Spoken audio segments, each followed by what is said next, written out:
Hey everybody, so I recently did an analysis of this book called This Book is Gay by Juno Dawson, and this book has been at the center of a lot of controversy lately about the appropriateness of putting this book in sex ed curriculums in schools, the appropriateness of putting it in libraries in schools, and that sort of thing. And the thing is, you can go watch that video. It's called the video is called "This Book is Gay" by Juno Dawson is disgusting trash is the title of it. And the thing is, as much as I have liberal attitudes about sex and about teaching about sexuality and that kind of thing, when I read this book, my knee-jerk reaction would be to say, screw the conservatives. Not literally, screw the conservatives. This is, people need to be, kids need to be educated about these things, that sort of thing. While that would be my base position, what I ultimately came to after reading this book is that this book is not only is it full of misinformation, not only is it full of very disgusting things. Again, go watch the actual video before you bite into me about condemning this book. Go watch my previous video. If you bite into me about condemning this book, in the comments section, the first thing I'm going to do is say, did you read the book? Did you watch the previous video like I asked you to? And if your answer is no, then I'm going to block you. Okay. Anyway, I read this book and I was totally disgusted that this book was considered appropriate for children as young as 14, because it has not only does it have very direct information about how to get her. First of all, not only does it start speaking approvingly of teenage to adult relationships, gay relationships.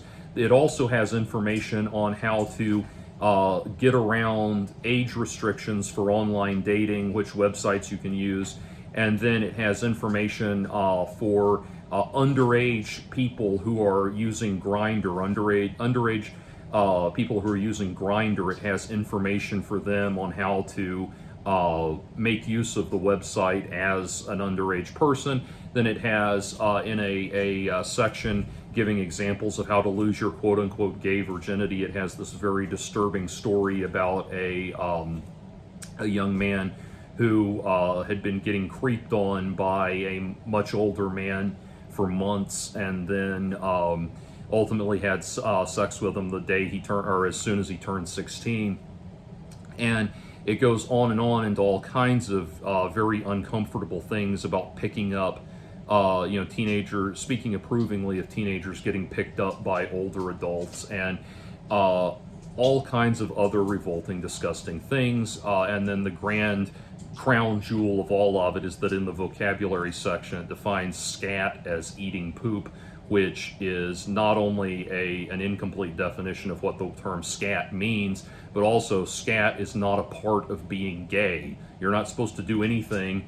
You're not supposed to do anything with your poop besides flush it down the toilet and sometimes use it for medical research, diagnostic purposes, and that kind of thing. It's just awful. Go watch that video, though. Now, the thing is, if you're going to say that book is inappropriate, and you're not trying to be the kind of extreme conservative that wants people to arrive at their 18th birthday knowing absolutely nothing about sex and then never learn anything about sex until their wedding night, at which point their the mother-in-law sits outside in the hallway and waits for the act to be completed, and the woman takes a bloody sheet and hangs it in the window to show the townspeople that she just lost her virginity, which are both ridiculous, weird, creepy practices that were actually done in different cultures in the past. So if you don't want to be that kind of person, and you don't want to be the kind of Miss Censored-all busybody that wants to take everybody's that wants to just ruin everybody's good time, as the saying, as I believe it's H.L. Mencken who said, a Puritan is just someone with the sinking feeling that somebody somewhere is having a good time. If you don't want to be one of those people, then what you need to do, if you want to be proactive and not reactive, is you need to replace the book in question, this degenerate garbage, with something positive and helpful and actually useful. And so for that purpose, I went in on Thrift Books and ordered, which, by the way, I got a $100 coupon for wine for ordering from Thrift Books. How cool is that? But anyway, pardon me. I went and ordered a copy of Asking About Sex and Growing Up by Joanna Cole. Now, Joanna Cole, first of all, this is the book that my parents gave me at age 11 to read on my own and come to some understanding about what sexuality was. And that was after my dad had already had the Birds and the Bees talk with me. And so I wanted to use this as an example. Now, to be very clear, yes, this is written for children at about age 11, as opposed to 14 through 18, where even though the information in this book is totally inappropriate, it is understandable that they would start to, you would want to start demystifying larger and more complex issues around sexuality for them. But what I want to emphasize is the difference in tone and the difference in the quality of the information. Now, obviously, this book was published, I believe, in 1988, so a lot of the information is not hopelessly, but it's there's a lot of fairly outdated information. For example, in the section on sexual health, it talks about AIDS, but doesn't say anything about HIV, probably because, aside from saying that AIDS comes from a virus, probably because even then, while they knew what AIDS was, it was actually a long time before they understood that it was caused by the HIV, what we now know as HIV. Trying to say HIV virus the same way I try not to say ATM machine.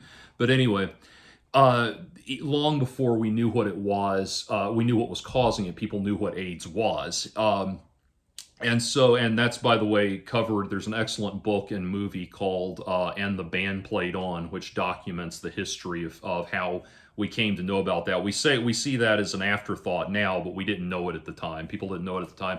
So anyway, things like that. There's some fairly dated information. There's a newer, updated version of this, but I wanted to be sure I got the version that I learned from, so to make the point. Anyway, and then also Joanna Cole, if you recognize her name, she is more well known as the creator of the Magic School Bus series with Miss Frizzle and all of that. So I like to say I learned about sex ed from Miss Frizzle. I don't think Arnold would have ever recovered from that field trip if that had actually happened.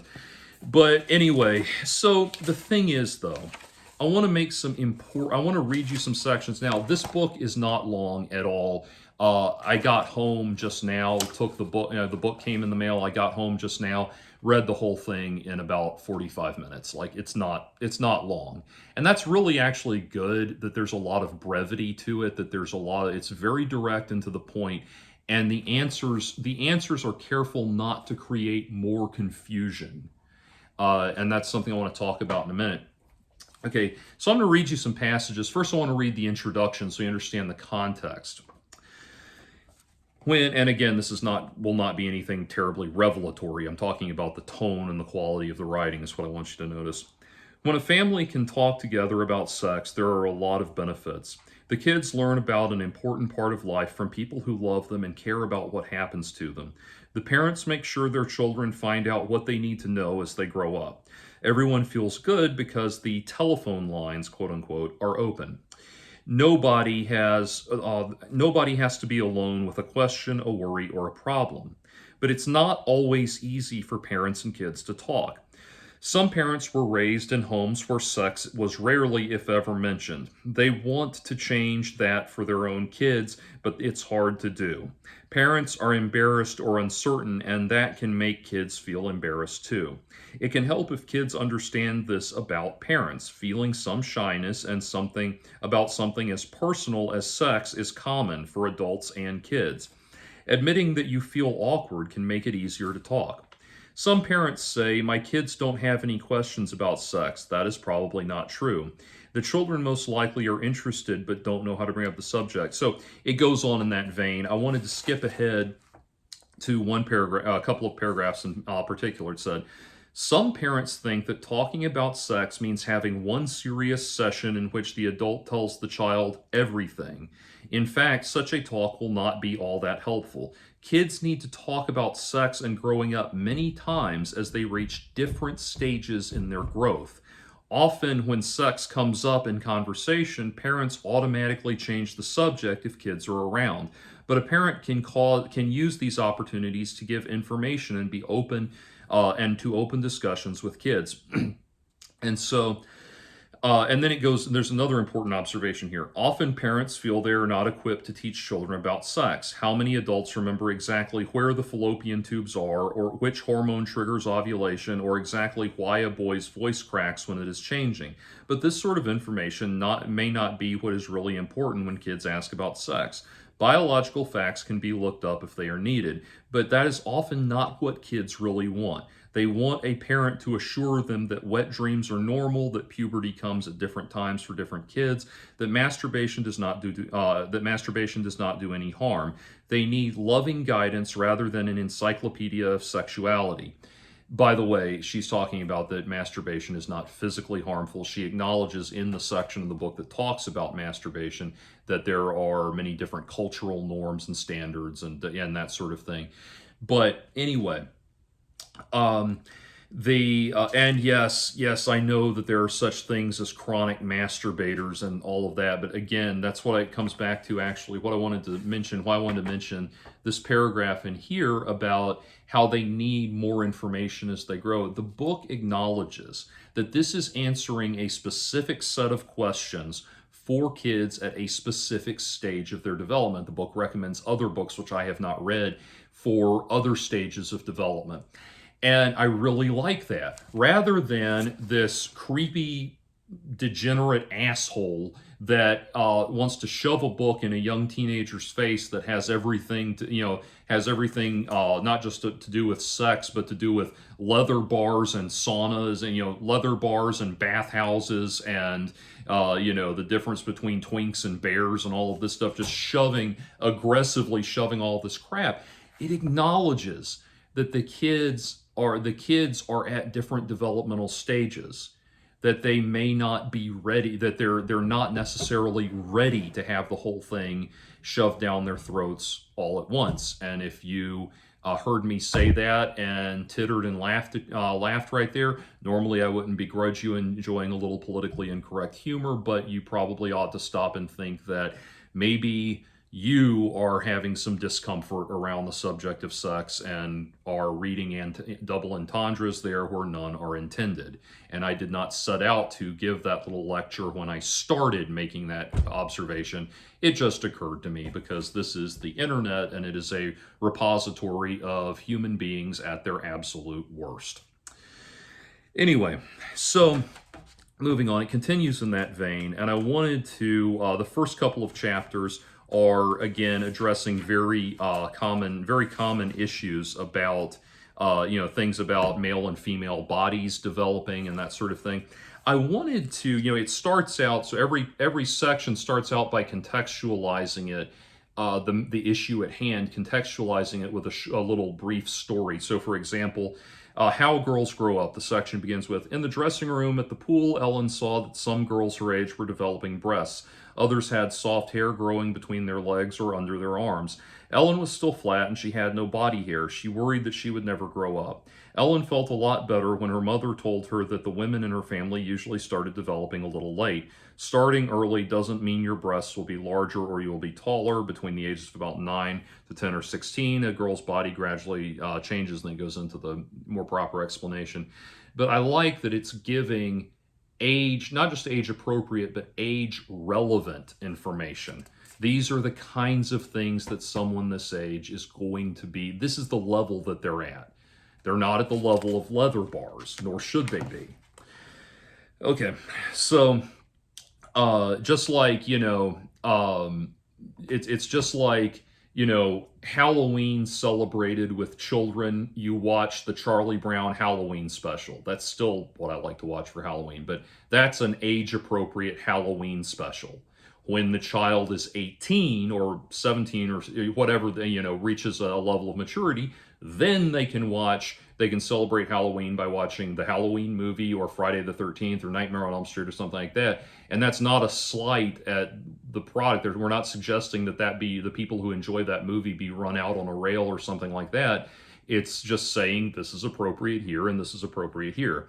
The problem is, sadly, a lot of people will aggressively use the protection of children to push their own censorship agenda. And I'm saying that's not what we're doing here. We need to think rationally, and we're not trying to be those people. Anyway, there was one passage in here that, sorry, I think it's a little earlier. Yeah, okay. They're talking about female sex organs, and there's a diagrams, visual diagrams, not anything like the creepy little cartoon characters going on in this book, but actual biological, I keep trying to say biographical, biological, accurate anatomical drawings. Anyway, everything is answered in the form of, or handled in the form of questions, just taking the kinds of questions kids have and answering them. And so one of the questions, it talks about female sex organs, vagina, etc. And it says, does a girl have any other sex organs? The answer is, when a girl starts to become a woman, the area around her nipples will grow into breasts, which can make milk for a baby. Many women enjoy having their breasts caressed, and most men think a woman's breasts are beautiful. Mitzi says hi. Now, you think about the tone with which that was delivered. Now, first of all, how is that done right? First of all, it puts sex totally within the context of a man and a woman. She's been fed. I don't know what she wants. Anyway, it puts sex totally within the context of a man and a woman. It acknowledges that it is physically pleasurable and that men find breasts attractive. But this weird, creepy, lecherous bozo writes with a tone that is just like, first of all, it sounds like the most stereotypically gay man on the planet. But on top of that, it sounds like someone that's just way, way, way too excited and enthusiastic about the idea of talking to kids about titillating sexual topics. So it's kind of like, the section on handies, for example, it's got a whole section where it tells you how to have gay sex of different varieties.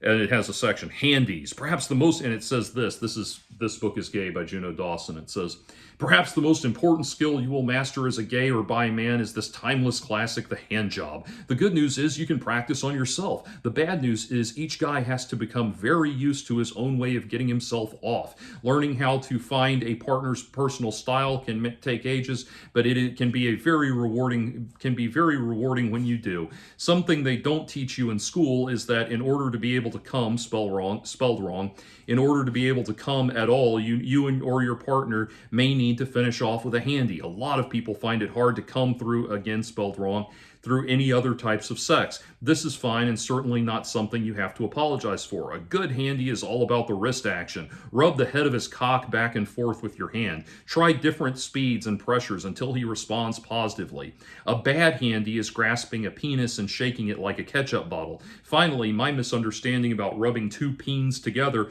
wasn't that far off the mark. Rubbing them together in one hand feels awesome. Mega combo handy, trademark pending. And then tip, if your partner is circumcised cut, you will want to try a drop of lube. Remember, he hasn't got as much skin to move around as uncut guys. Blowies. Oral sex is popping another dude's peen in your mouth, or indeed popping yours in his. There is only one hard and fast rule when it comes to blowjobs. Watch the teeth. Lips and tongues, yes. Teeth, no. As with hand jobs and breakfast eggs, all men like their blowjobs served different ways. The term blowjob is massively... Oh yeah, and then, well... I'll finish it out. The term blowjob is massively misleading as you won't actually be blowing on his penis. It's more about sucking, although I stress you're not trying to suck his kidneys out through his urethra. It's more about sliding your mouth up and down on the shaft of his cock. Letting a guy come in your mouth is a safe sex no-no. Getting away from the volcano before it get away from the volcano before it erupts. In fact, be aware that many sexually transmitted diseases, STIs, are often spread through oral sex. So you see the difference in tone. First of all, it does not present it in the context of this is what adults do, this is what you are approaching as, this is the reality of what you're approaching as adult. It is very, very aggressively enthusiastic and sounds like somebody, I mean, it sounds like somebody that's psychologically masturbating as in terms of how it's written. And so it's very aggressive, and then it's written directly to you. So it invites the question. It's not rather than being able to parents being able to trust that this is taking the tone of a detached educator providing demystifying information. Now they have to.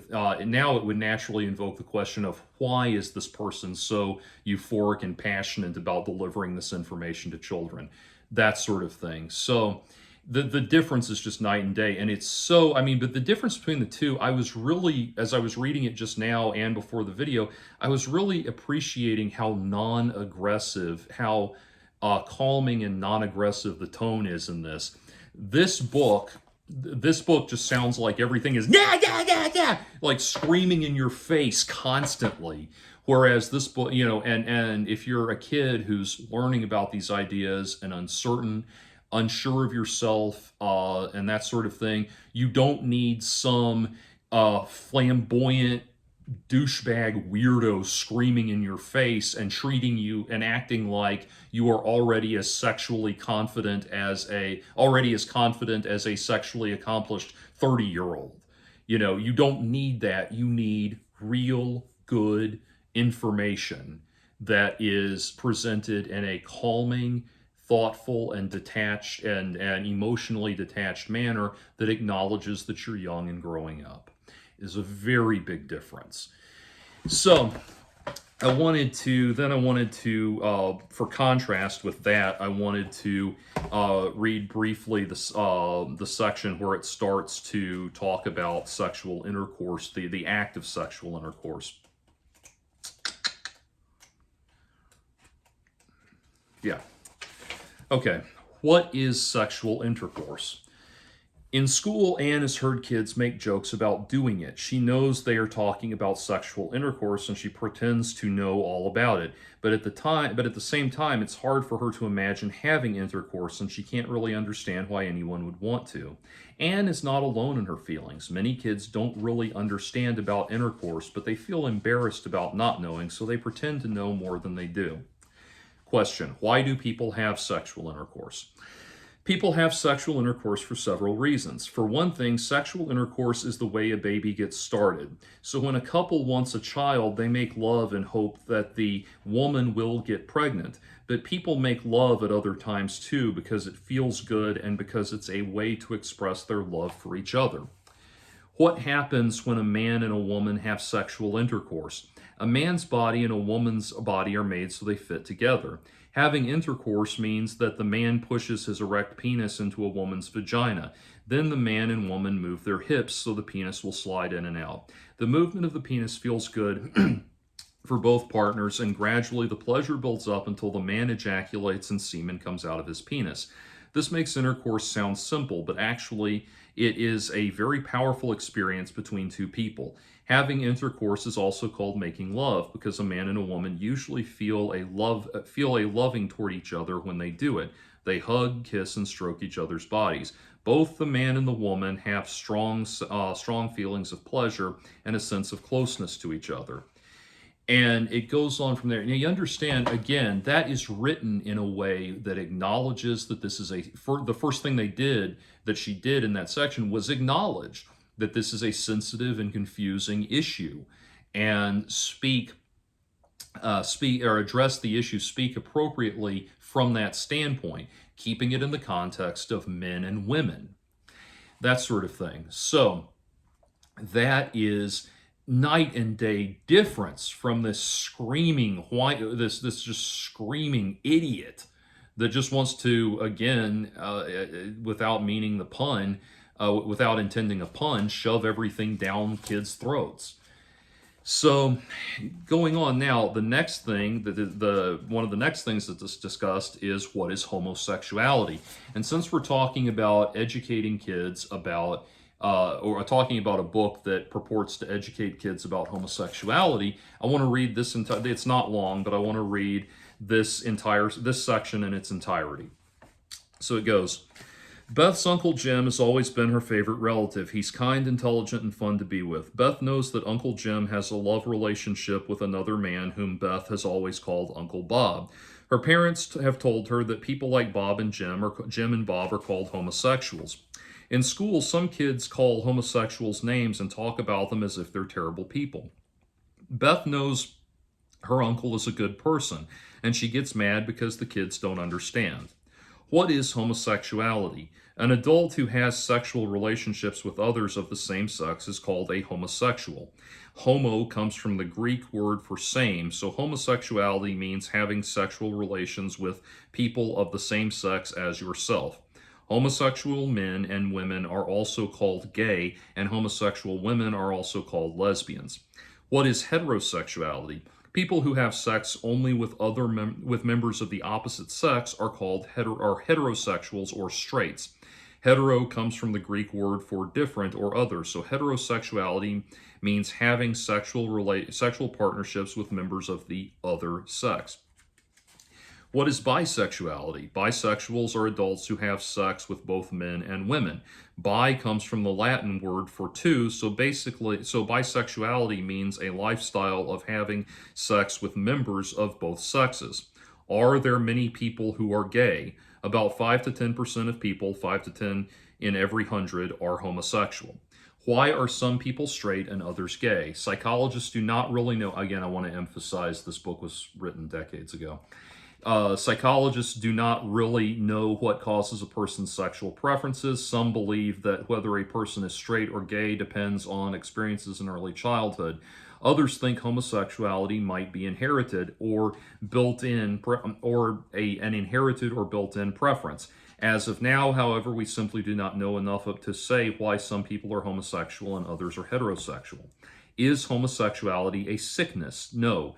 People used to believe that homosexuality was a form of mental illness, but now psychiatrists say that it is not. Homosexuality is just one way that people can express sexual love. Can homosexuals choose not to be gay? Homosexuals can choose not to practice homosexuality. That is, they can decide not to have sex with members of their own sex. But for most gay people, it is probably not possible to choose how they feel inside and which sex they are attracted to. Can you tell if someone is homosexual just by looking? No. Some people may say that you can tell gay people by the way they look, act, and dress. They believe that gay men look and act feminine, while gay women are more likely men, or while gay women are more like men. In fact, the majority of gay people do not look or act any different from anyone else. Have there always been homosexuals? We know that there were homosexuals in ancient times and in different times and places people have had different ideas about homosexuality. In ancient Greece, for example, it was considered natural for boys and men to have heterosexual relationships in addition to marriage with women. I know what you're about to say. Put a pin in that because I'm going to get to it. Why do some people have negative feelings about homosexuality? In our society, there are a lot of strong feelings about homosexuality. In spite of the fact that many homosexuals make positive contributions to our culture, many people fear a way of life that is different from theirs and have a negative image of homosexuals. Some people show hatred and even violence towards gay people. Are straight people ever attracted to someone of the same sex? Yes, heterosexuals often have homosexual feelings, even if they do not choose to follow a homosexual lifestyle. Straight people, especially when they are growing up, have feelings for people of both sexes. It is not unusual for a preteen kid to have a crush on someone of the same sex. Because there are so many negative ideas in our society about being gay, young people may panic if they have any feelings or daydreams about people of their own sex. Yet most of them will not end up being gay. Naturally, a small percentage will, about 5 to 10%, as we mentioned before. But most will not. They are simply going through a stage of growing up. Can homosexuals be married to each other?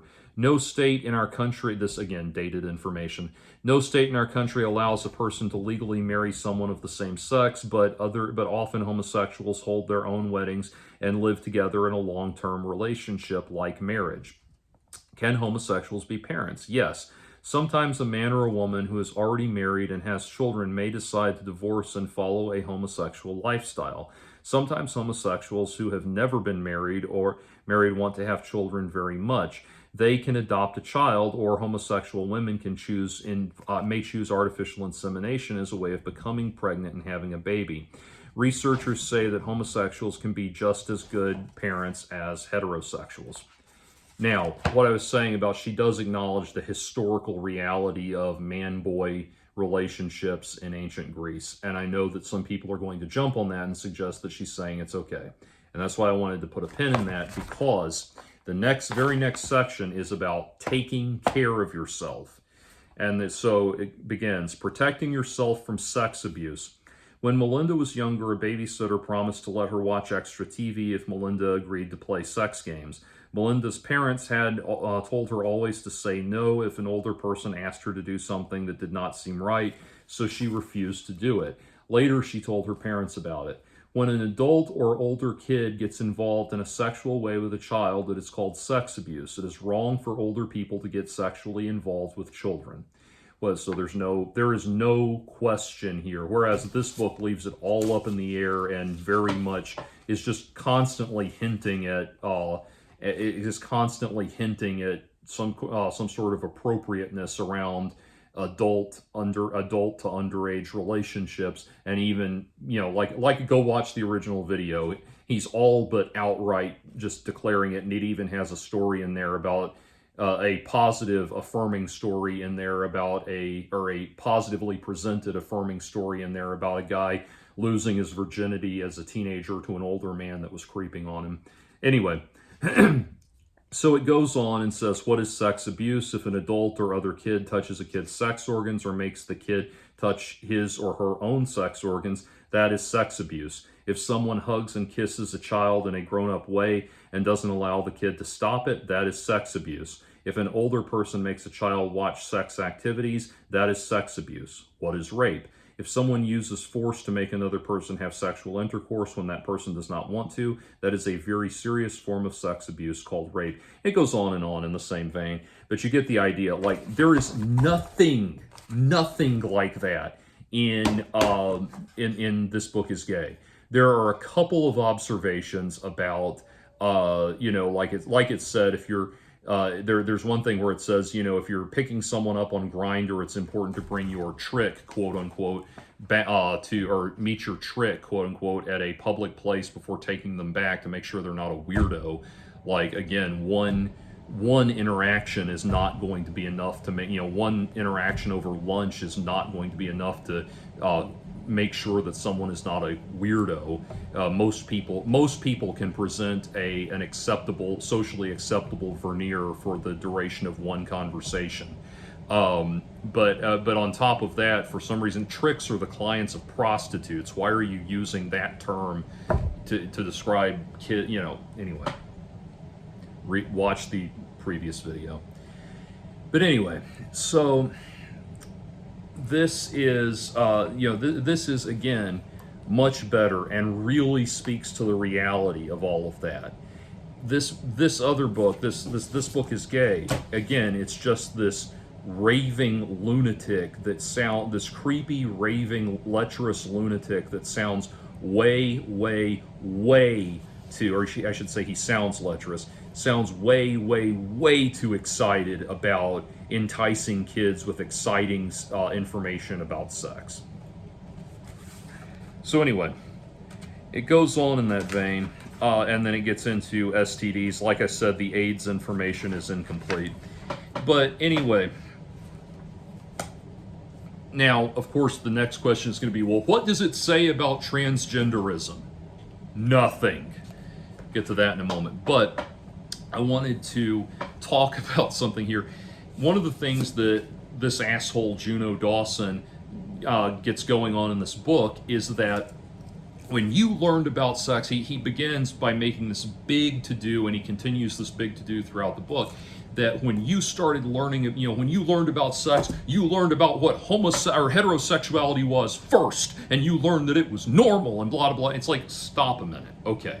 Now, I bring this up because obviously something that was lacking from this book was an actual description of how, an actual explanation of the physical mechanics of how homosexual intercourse works. Obviously, that was not in this book, but at the same time, the book acknowledges that it's not going to address every issue, and that there's going to be more information needed later on when kids are ready for it. Fair enough, understandable. But here's the thing. Yes, it begins with heterosexuality first and presents that as normal. That's true. Okay. I want to stop for a minute. Again, I addressed this a little bit before, but this argument that Juno Dawson has that heterosexuality is somehow, that heterosexuality is being prioritized, literally he says, prioritized as a means of excluding gay people and making them feel like they're not normal and not a part of things. Stop a minute. Think for a moment about what it would be like to try to, now remember, kids are not born knowing what sex is. They have to learn about it. And it's best, obviously, if they are taught about it. God knows we don't want to leave them to their own devices. So, you have to teach kids about what sexuality is, right? That has to be taught. Okay. Just imagine trying to teach homosexuality first before heterosexuality. Again, to a child that is completely mystified about the whole concept of sex. Like this book acknowledges, kids start joking about sex before they even know what it is, before they even understand it. They like to talk big and pretend that they know more than they do. All that stuff this book acknowledges, whereas this book practically wants to shove a vodka in your hand and send you to a leather bar the nanosecond you open it. This book acknowledges that kids aren't ready for everything and they're not sure about everything up front. Okay, imagine trying to have that beginning, pivotal birds and the bees conversation with a child where you explained homosexuality first. You would say, imagine you presented homosexuality as being not just on an equal footing of social acceptability with heterosexuality. You didn't just present that, you presented it as being the exact same, being like the automatic, being the normal thing, like it was the primary. Okay. So imagine sitting a kid down and explaining that sometimes men put their penises in each other's anuses. Why? Because it feels good. Why? Because, because, blah, blah, blah, blah, and at every turn you would be saying, sometimes the man ejaculates semen into the other man's anus. Why? Men have to use lubricant, or generally need to use lubricant when they have sex. Why? On and on and on. And you would not be creating any clarity. You'd just be creating more questions than you had answers for, and you would eventually be forced to go back and explain heterosexuality first so as to create a context within which the physical act of homosexuality could then be demystified. That's the point.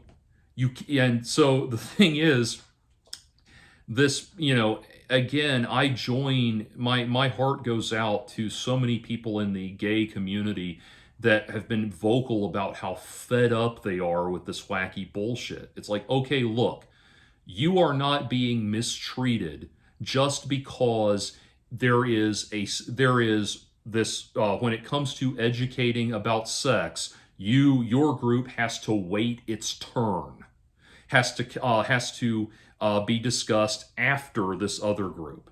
We have to discuss this group first to explain what sexuality is before we explain the methods of heterosexuality, the methods of homosexual gratification that are ultimately adaptations of the heterosexual act. You're not being mistreated because the information naturally follows in that light. Now, getting to the other concept is, obviously there's nothing in here about transgenderism whatsoever. And here's the thing. If you were now, I don't know what Joanna Cole's motivation was in exploiting, or not exploiting that, in making that decision. I don't know what her motivation was. It may be that now that I've dared to draw attention to this sex ed book by Joanna Cole that says nothing at all about trans people, that now the very, very noisy, irritating people on Twitter, now X, will suddenly decide that Joanna Cole is the next J.K. Rowling and call for the cancellation of Magic School Bus and all of that. And so, the on and on, that could happen. But here's the thing. Stop and think for a minute. If you were trying to phrase answers about transgenderism in the tone of this book, you wouldn't be able to do it. First of all, the concept of transgenderism does not add anything to demystifying the notion of sex, the base level concept of what sex is. At best, what you would be forced to do is say something to the effect of, you've already established that there are men and women, the majority of people, men and women, are heterosexual and enjoy having sex with people of the opposite sex. Then it acknowledges and demystifies the notion that there are people of the same sex who prefer to have sex with one another. Great. Okay. We understand this. We're all good. Now, what exactly would invoking the concept of transgenderism add to that? What you would be forced to add, if you're providing an objective answer, what you would be forced to say is something like, in some instances, there are men who believe that they ought to have been born as women, and there are women who believe that they ought to have been born as men, and these people may be homosexual. These people may experience homosexual or heterosexual attraction. Okay, that is an objective statement about the matter, but that's not everything that's on the table. What I just said would be wholly and completely unacceptable to, wholly spelled W-H-O-L-L-Y, wholly and completely unacceptable to a lot of trans advocates who would say, no, what you're supposed to say is something like, sometimes, or most of the time, a person's, or no, not even that, you're supposed to say sometimes a person's gender identity match their feeling, match their physical body, and these people are called cisgender. I refuse to use that term myself. And then there are people who are transgendered, and this those are people whose gender identity does not match their physical body. Okay, so then that creates the question of what is a gender identity? And there's no answer for that does not ultimately, in an objective context, come back to that unacceptable objective answer that I just gave. And so then that's also not, but that's not even the extent of what's on the table. Now, what I just said was something that would have been a politically correct, acceptable answer a while ago, but now what's on the table is an argument about, how a person who believes, a person with a totally male physique, male in every physical possible way, natural biological way, can believe that they are a woman, that if they say they are a woman, then they are a woman to a level of affirmed objective identity that is in no way, shape, or form meaningfully different from a biologically female woman. That information, at that point you are, I'm sorry to sound like Helen Joyce, but at that point you're being, really, I'm not sorry to sound that way, but anyway, I acknowledge that this sounds like something Helen Joyce would say. At that point, you're essentially being asked to you're essentially putting them in an emperor has no clothes situation in terms of their objective understanding of what's going on here. And the next thing they're going to ask you, the next natural thing they're going to want to ask you is going to be the title of Matt Walsh's infamous documentary, and something that you absolutely are never allowed to ask anymore, never allowed to say, and is completely unidentifiable. But more so, well, that's said to be funny, but more so than that, if we went with my definition, my objective definition, that it's a person that feels strong, or a person who feels strongly that they should have been the opposite sex, or they would be happier as the opposite sex, even with that information, even with that definition, the next natural question is completely off limits. You're never allowed to ask it. And that question is, how does a person know that they are trans, or that sort of thing? Now, I'm sure you could provide some sort of some sort of mock-up of an acceptable answer of, like, this is an inner certainty about themselves that never changes, or is inflexible, and doctors will help them understand if this is, you do that. But if you really try to demystify how a person knows that they're transgender, you ultimately will always have to just come back to they just do. And at that point, it becomes another taboo, politically incorrect topic of discussion. Again, bringing up, I brought up Matt Walsh humorously there, but there's a video, you can find it on YouTube, of him asking a trans person at one of his Q&A events, saying, how do you know that you're a woman? How do you know you're a woman? And that's the thing. If you're going to say they are a woman, the next question is going to be, how do they know? Not just what is a woman, but how do they know they're a woman is the more likely question. He asked that question. He asked it respectfully. He asked it politely to a person that had come up to him for a Q&A session. He reasonably asked the question, and of course he was roundly pilloried and cut down and everything. So it's this topic that transgenderism, because it's so, I say all of this because it's such a hot topic right now. Not only is it a hot topic right now, but it's a topic where there's just no acceptable answers for anything. All of these answers that were provided would still be objectively satisfactory information about what homosexuality is for a person who absolutely does not agree with homosexuality and thinks that it's immoral and that sort of thing. They can still use this as objective information to identify what we're talking about.